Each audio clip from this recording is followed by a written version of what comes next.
Hey guys, it's Witch. Sorry for kind of the awkward shooting angle. I'm going to be cleaning some fruit and stuff while I talk to you. Just because I gotta get stuff done. So, today I wanted to talk about veganism and a lot of the questions I get about veganism. I put a poll out basically on my social media asking people to ask me questions about veganism and what they've always wondered about veganism as non-vegans. And that way I hope I can tackle some of the myths about veganism and all that. So it's not, so I'm trying to answer just some direct questions here. I'm going to be answering pretty much from my own brain and my own memory and my own personal experiences. So I will try to remember to put some good sources for information in the description down below. But I will not be sourcing what I'm saying as I'm going, just because, I don't feel like taking the time to find all the stuff when I've got years of research in my brain, from documentaries and YouTube channels and essays and books, so I can't necessarily tell you where I found everything. But yes, so the first question: is gelatin actually made from hooves, and is everything then that contains gelatin not vegan? And the answer is that I believe, yes, gelatin is made from hooves. I could be mistaken though, and it could be made from animal bones. Either way, anything that contains gelatin is inherently not vegan. So it's a pretty straightforward question. If it's got gelatin, it's not vegan. There are gelatin alternatives like carnauba wax that are plant-based and totally vegan though. So the next question is, what is my monthly food budget? So my food budget is a little different than most people's, probably because I get most of my produce and stuff for free. Due to my job situation, I get a lot of food that would be considered spoilage or that's expired or whatever for free.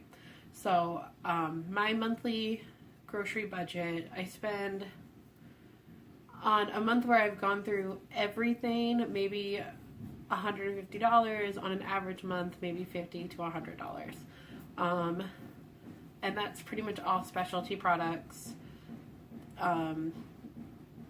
or like canned beans and stuff like that. But yeah, so that's mostly going to be specialty products like vegan cheese or vegan sour cream, that kind of stuff. That is by no means a necessity, and that a lot of vegans don't eat at all. So you could be saving money there. Because yeah, most of my food budget that I would have normally spent, now I don't have to spend.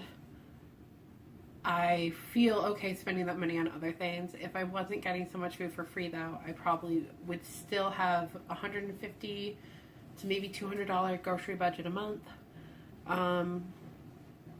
And I wouldn't be buying as many specialty products. As far as that goes though, a lot of staples in the vegan diet, for most people, I'm not saying for everyone, are things like rice, pasta, beans, canned or frozen vegetables and fruits, things like nutritional yeast that you can buy in bulk, etc. So a lot of that stuff is stuff you can get really cheap or relatively cheap, and you can buy in large amounts, so you can save a lot, especially over time. So for example, I buy rice by the 20-pound bag, and that costs me between $15 and $20. But that will last me several months, and I won't have to buy it again. So, okay, now I'm gonna be cleaning some lettuce. So that's some new noises you're gonna be hearing there. The next question is, where do I go to find new vegan recipes? So this is interesting and definitely going to be different for most people, I think. Vegans have, just like anybody else, their preferred cooking sites.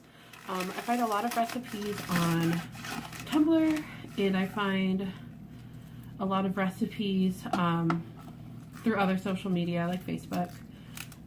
I personally am not a huge recipe person though. I don't follow a ton of recipes. If I'm looking for something in particular, I will just Google vegan blah blah blah recipe. So, which is what I did, for example, for my Harry Potter party. I also just tweak a lot of non-vegan recipes to be vegan, which is really easy once you know how to do the substitutions. And I also have a handful of vegan cookbooks, so sometimes I'll look through those and find something that looks good, and I'll buy the ingredients and I will make that. So that's pretty much where I find those. There are some people like the Minimalist Baker and Hot for Food that I tend to use more than others just because I really like their recipes. So next, people say being vegan is cruelty-free, but how do I feel about the treatment of migrant workers? So this is a very common question people find. I guess the need to ask. At some point it had gone around like, well, migrant workers picking vegetables are treated like crap and blah blah blah, and you know, that's true. I'm not arguing with that, and obviously I completely disagree with that. However, what a lot of people don't realize is, first of all, if you have any semblance of a healthy diet, you're eating fruits and vegetables anyways, regardless of if you're vegan or not. So you're also going to be contributing to that. However, what a lot of people don't know is that approximately 90% of the farmed crops in America go to feed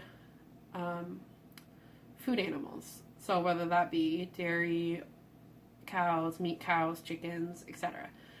So one of the best ways to minimize the amount of plants that need to be grown and taken care of and picked and etc. by migrant workers is to go vegan, because the majority of our plants are currently going to feed animals rather than feeding humans. We grow more than enough food to end world hunger if we fed it to people instead of feeding it to essentially crop animals. I'm not sure how else to say that. So, and then the other thing that a lot of people don't know is the majority of people working in slaughterhouses are also migrant workers. So there have been some pretty high profile cases you can look up about migration raids on slaughterhouses and meat production companies and stuff, and there's a lot of human rights violations happening there. There's a lot of very serious injuries happening there because they're dealing with obviously sharp blades and stuff used to cut up the animals, and they're dealing with live animals prior to them being killed. So there is some huge health risks happening in these slaughterhouses, and they're primarily being taken on by the extremely poor and migrant workers. How do you eat while traveling? Do you find it easy to eat at non-vegan restaurants, and are they accommodating? So for me, I am a budget traveler, if you're not aware. So I travel as much as I can, which is unfortunately not as much as I would like to. But part of traveling, obviously, is eating while you travel, because you have to eat. So one thing I do, and I did this before I was vegan as well, is I make my own food. I stay at hostels. Many hostels have kitchens that allow you to prep food, so I just make my own food often. Another thing is I use apps like Happy Cow to find places that are vegan specific or vegetarian specific that will have vegan options. So that really helps, because then you get to try a lot of really cool places and support vegan owned businesses and stuff that you might not otherwise know exist. And then I do find that, yeah, a lot of places, depending depending mostly on where you are in the world, a lot of places have vegan options at their normal restaurants, especially if you're in more vegan friendly places. Like I live in a fairly vegan friendly place right now. I did not previously, but even when I was living up north, several normal restaurants offered vegan options. Sometimes you have to ask a lot of questions, which can be kind of annoying for both you and them. But you can usually find something on the menu that can be made vegan, even if it's not standard vegan. So there's always kind of go-to ones that are easier usually to make vegan, like pasta or certain kind of fries, some sandwiches, stuff like that. Obviously there's always salads, but salads are boring and I'm not a fan. So, yeah, basically I try to do some research ahead of time to find out if places have a vegan option, if I have that luxury. If I'm just out and about though and struck with hunger, I already know what's vegan usually, or what can be made vegan, so I just ask. If I'm in a foreign country where I don't speak the language, I have a book that explains what veganism is and asks if they have anything on the menu that can be made vegan. So that's super helpful as well, and I recommend it if you are going to be a vegan traveler who travels internationally a lot. I will try to remember to link to the one I got down below. I have used it in a handful of countries and had pretty good success with it. I am planning to take it on my next big trip to Egypt as well. So we'll see how the Arabic section pans out. But as far as the European countries have gone, I haven't had any problem there. So basically, yes and no. The short version of this answer is make your own food, go to vegan places, ask a lot of questions. How does being vegan affect your household purchases such as clothing and shoes, etc.? So for me, I don't buy anything that for sure has animal products in it. So one of the places I kind of compromise on that is shoes. Vegan specific shoes are very expensive. Not to say that normal shoes are exactly cheap, but so I will buy shoes made from a vegan friendly material, but the glue might not be vegan. I'm not 100% sure always. Because with glue it can be really difficult to know. But outside of that, I don't buy anything that's leather, suede, wool. Those are kind of the big ones you need to look out for. And really, it just takes a few seconds to check. If I like something, if I like a piece of clothing, like this sweater, for example, I will check whether I'm online or in person. It's always listed what the makeup of the fabric is, and I just check it, and if it's got leather, suede, or wool, and I'll buy it. It's a pretty easy process, and it just takes a second. So it's not a, so while it does maybe affect what I buy, not hugely, because I already wasn't wearing leather suede when I was a vegetarian, and so I just stopped wearing wool when I went vegan. But, oh, and silk. Silk is another one. But again, it just takes a second to check, and it's really not hard or like this huge burden on my life or anything. I have tons of clothes, shoes, etc. No problems there. Next is, do you recycle or upcycle to help the environment on top of that? So I do recycle. I've always recycled. When I was like 4 or something, it made my parents start recycling, and I've recycled always. It's just naturally part of what I do. It's like instinctive at this point. So yes, I do recycle. And I do upcycle as well. Not as much as I recycle, mostly because, especially now, I used to upcycle more. but especially now as I've gotten into minimalism and I've gotten rid of a ton of stuff, I just have less stuff to upcycle. But a good example would be if a purse of mine just totally dies, like it's done, which recently happened, but it's got some really nice like fake pearl details and lace on it and stuff. I'll take that off and use that on another project. So yes, I do upcycle to some degree. I also buy a lot of my things that I need for crafts and for life secondhand, so that doesn't create a production demand, which is one of the best things you can do for the environment, really, because the production of goods is very bad for our planet, especially plastic. What other proteins besides nuts and beans do you consume? So I have never in my life known a vegan that had a protein issue, and it's very unlikely, statistically almost non-existent. Humans consume on average about twice as much protein as we actually need, which can cause all sorts of health problems. So that tends to be a bigger issue, but it is something people worry about. So besides nuts and beans, which are pretty obvious choices, seeds, dark green veggies, I'm trying to think, obviously mock vegan meats with soy and stuff in them, which is a bean, but it's not the same as eating like a kidney bean.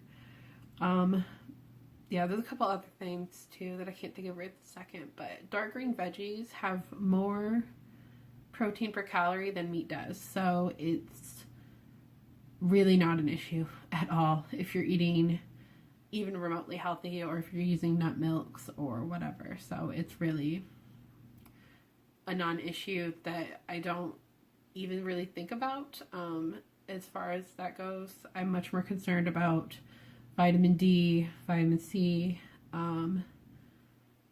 B12, and iron, which if you're eating a well-balanced diet, B12 is really the only one you should be worried about, but my diet kind of sucks, so.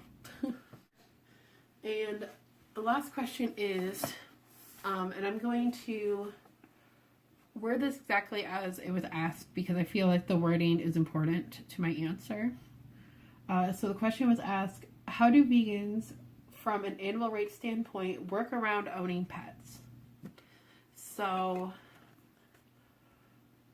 this is a big question we get a lot. And I want to kind of break this down real quick.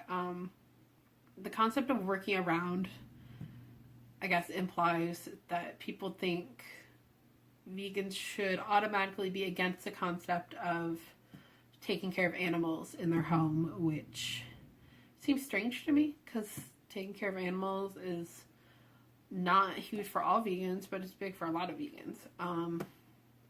And owning pets is the other part of this I would like to point out and talk about real quick. One of the big differences between a lot of vegan pet owners and non-vegan pet owners is that vegans often don't consider ourselves to be pet owners. Our animals are independent beings. They are not objects, so we cannot own them any more than you own a child, which obviously is a big debate for some people. I know lots of people who consider their children to essentially be their property. But like children, pets are responsibilities, but they are not property. So with us, with vegans in general, we tend to refer to them as animal companions because they're going through our lives with us. They're not, like a drain on our lives necessarily. Like they're going through life with us, living their own lives, which is important to note and important to know that that's part of the mindset involved. It's not viewed as ownership, but also vegans are often aware of the history of how these animals came to be in human possession, We're usually fairly aware of the fact that there are so many animals being killed, even every second of the day in shelters, being killed constantly on the streets. And vegans in general are going to be more aware of that and thus more responsible with their animal companions. So an example of that is that vegans are more likely to get their animals fixed and not contribute to the population problem.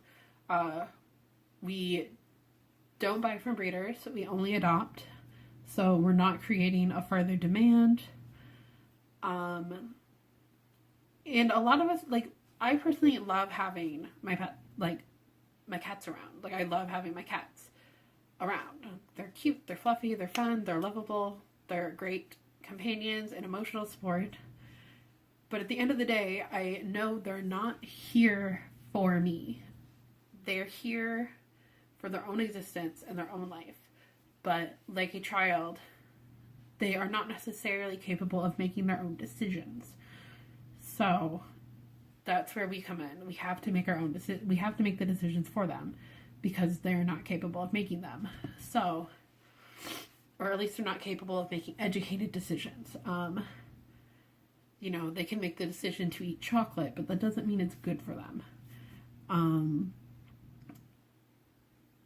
So basically, I find we are more guides or mentors or caretakers of these animals until we live in a world where that's not necessary, because there's not millions of animals on the streets and millions of animals in shelters and et cetera, et cetera. So people being educated and aware of this and working towards that goal is important to many vegans. And by us taking them in, we're guaranteeing they're getting the attention they need, they're getting the nutrition they need, they're getting the vet care they need, etc., compared to the possibility of them ending up in an abusive household or on the street or in a shelter. Not all vegans feel like it's their responsibility to help take care of animals in that way, but I personally do. I feel like it's my responsibility to help animals if I am in a position to do so. And in this case, all three of my cats were either strays or up for adoption, so it wasn't an issue of like buying them or whatever. It was an issue of seeing an animal in need and taking care of that need. And whether that taking care of that is by bringing it home and caring for them, or if it's taking them to a non-kill shelter or finding a home for them, there are different ways to fix those needs. But I feel like as a vegan, I'm obligated to do so. So yeah, that was the last question. I hope you guys found this informative.